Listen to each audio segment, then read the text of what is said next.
It's very rare to have technology which overnight is used by millions of people. When that happens, you have both the excitement of how it's being used in ways that are beneficial and unexpected, but also the brittleness of technology that is used everywhere all at once. Welcome to Radio Davos, the podcast from the World Economic Forum that looks at the biggest challenges and how we might solve them. This week, as 2023 draws to a close, what have we learned about AI and how human societies might govern it? We need sound law and sound public policy to undergird and protect the development of these types of technologies in ways that promote responsible innovation. The World Economic Forum held not one but two summits on artificial intelligence this year and launched a multi-stakeholder group to look at how policies can catch up with the tech. We hear from some of the experts. My biggest fear for AI right now is stifling regulation, putting a stop to this wonderful progress that otherwise would make so many people in the world have healthier, longer, more fulfilling lives. The forum's head of AI looks ahead to January's Davos meeting, where AI will be on everyone's lips. The debate between open and closed source models, as well as the near-term risks versus long-term risks, will all be debated in Davos as well. Subscribe to Radio Davos wherever you get your podcasts or visit wef.ch/podcasts. I'm Robin Pomeroy at the World Economic Forum, and with this look at AI governance as we head for Davos 2024. We need to have systems that are even more multilateral, that are even more multi-stakeholder. This is Radio Davos. Welcome to Radio Davos, and on this episode, which we're recording just ahead of the annual meeting 2024 in Davos, we're talking about artificial intelligence, a subject that we've dealt with a lot on Radio Davos over the last year. And I'm joined once again by Cathy Li, who is the World Economic Forum's head of AI, data and metaverse. Hi, Cathy, how are you? Hi, Robin. Thanks for having me here. Thanks for joining us. Now, you and I were at not one, but two AI governance summits that the World Economic Forum hosted this year. You're going to tell us today a bit about that and where things are going next. When I was there, I was doing interviews with some of the experts who were there. And during this episode, I'm going to play through just a flavour of some of those interviews. Let's hear first. I really like this from Sara. She leads Cohere for AI, which is a research lab looking at artificial intelligence. And she reminds us why AI is so important and why the governance of AI is so important. It's very rare to have technology which overnight is used by millions of people. And so when that happens, you have both the excitement of how it's being used in ways that are beneficial and unexpected, but also the brittleness of technology that is used everywhere all at once. And so forums like this are critical for bringing together key stakeholders to think about how do we safely deploy, how do we make sure our models are used in responsible ways. And that's particularly important now, where we've had so much momentum in the last year, but there's still a lot of ambiguity and a big technical gap in how stakeholders come together and discuss these problems. I wouldn't minimize anxiety because I think it's natural. I think every big technological change, we've had anxiety, and some of it has a lot of merits. Like this technology will change how we work. It will change where we spend time. So I think it's important that we have realistic conversations about how we build educational programs and figure out support for how users use this technology. For me, the perhaps more sensational notion of like the existential threat, it's less interesting to me because I think there's actual brittleness to these models today that we need to work on. There's parts of these models that fail right now that feel like a reasonable place to start. Sara from Cohere for AI. So, Cathy Li, why did the World Economic Forum decide to host a second AI governance summit? There was one in the spring and there was one in November. Why two summits? The organization of the AI Governance Summit is a response to the global alignment of nations and industries, reflecting a commitment to ensuring the ethical and responsible development of artificial intelligence. This collective effort is evident in recent milestones. In October, the US government issued an executive order on AI, directing action to establish new standards for AI safety and security, protect consumers and workers, and promote innovation and competition. Additionally, the G7 produced an international code of conduct for organizations developing advanced AI systems in the same month, setting essential baselines for frontier AI companies. And more recently, the UK government also hosted a AI safety summit, leading to the Bletchley Declaration, a broad statement that calls for multi-stakeholder action to harness the benefits of AI while addressing its risks.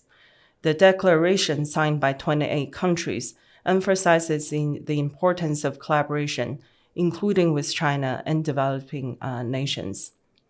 We witnessed a gathering of over 200 influential leaders from the forum's own AI Governance Alliance, in short, IGA, which is a multi-stakeholder alliance addressing the design, development, and deployment of generative AI, which we began in June, and the broader AI ecosystem. The focus was on exchanging valuable insights and collaboratively establishing concrete action plans to advance the responsible development and deployment of generative AI on a global scale. As you mentioned, this event marked a significant milestone following the inaugural Responsible AI Leadership Summit in April, resulting in the publications of the procedural recommendations on responsible generative AI and the establishment of the AI Governance Alliance.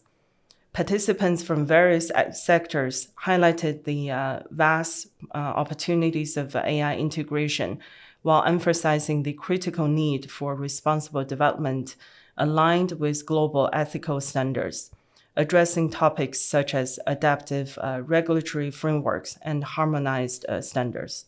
So you kind of went through a list there of other meetings that have happened and other moves towards governments or regions like the EU, the UK, the US, China, and all around the world, people trying to get to grips with this rapidly changing technology.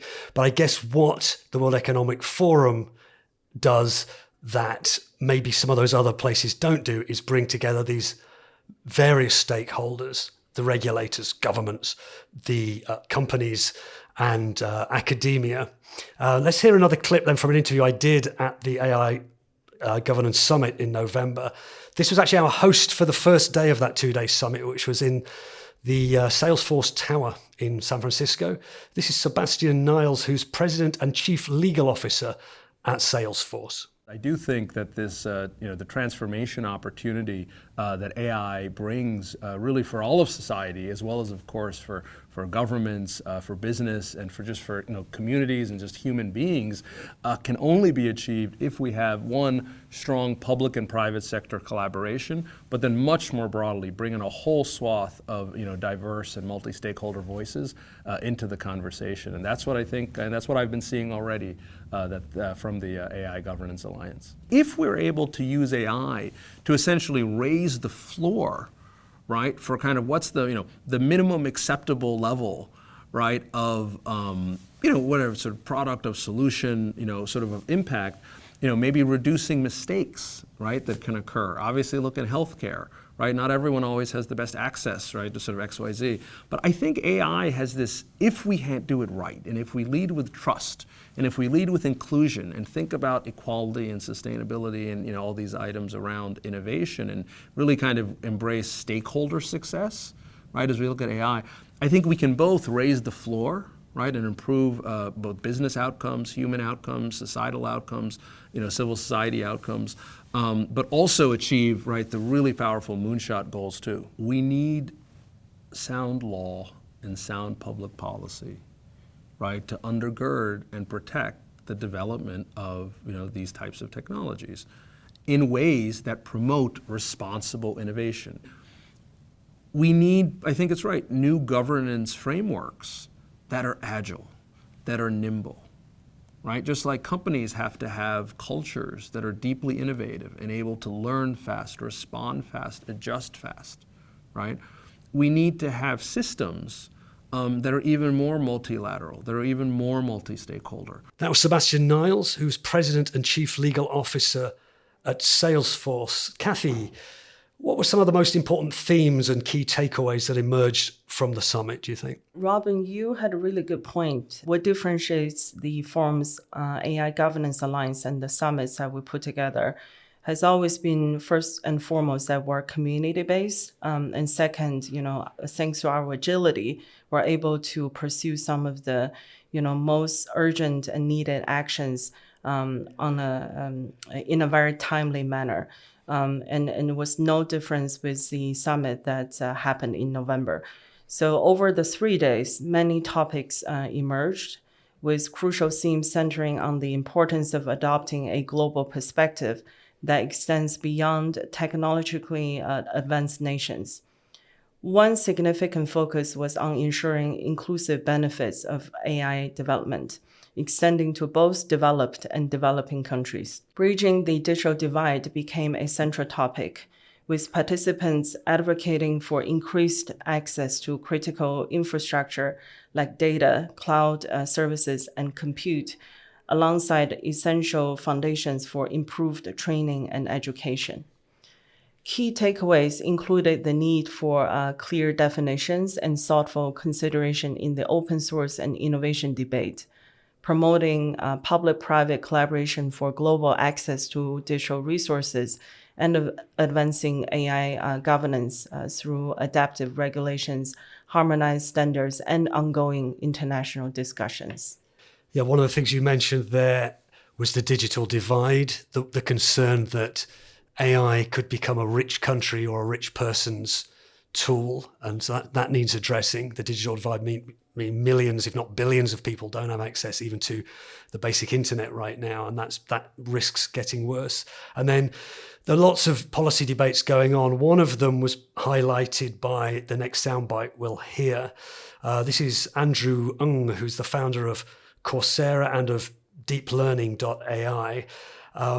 He was making the point very strongly on one of the issues that you raised, which was about open source. And I think he explains what that means. He has a very strong opinion, one side. There are opinions the other side. But let's hear what he has to say. This is Andrew Ng. My biggest fear for AI right now is stifling regulation, putting a stop to this wonderful progress that otherwise would make so many people in the world have healthier, longer, more fulfilling lives. AI technology is very powerful, but is a general purpose technology, meaning it's not useful for one thing like ChatGPT or bot. Is helping healthcare systems improve how they process medical records. Is making processing of legal documents more efficient. Is helping customer service and customer operations, and on and on and on. And so while individual AI applications have risks and should be regulated, so if you want to sell a medical device, well, let's make sure that's safe. If you build a self-driving car, that needs to be regulated. If you have an underwriting system to make loans, well, let's make sure we know how to check that's not biased. So when you think about AI applications, those have concrete risks, and I think deserves regulator scrutiny and transparency and regulation. Where the danger is regulation of the raw technology, because we know from economics, if you want less of something, then you regulate it or throw out friction. And so if you want there to be less intelligence in the world, then by all means, throw out friction to slow down AI's progress. But I think that's a huge mistake. The world would be better off if there was more intelligence in it. When you think about AI, think about electricity. Tons of use cases to be worked out. And yes, it can electrocute people, it can spark dangerous fires. But today, I think none of us would give up heat, refrigeration, and lighting for fear of electrocution. And I think so too would be for AI. There is a number of harmful use cases, but we're making it safer every day. And regulating the applications, sound regulations to regulate that would help us move forward. But the flawed regulations to slow down the technology development, that would be a huge mistake.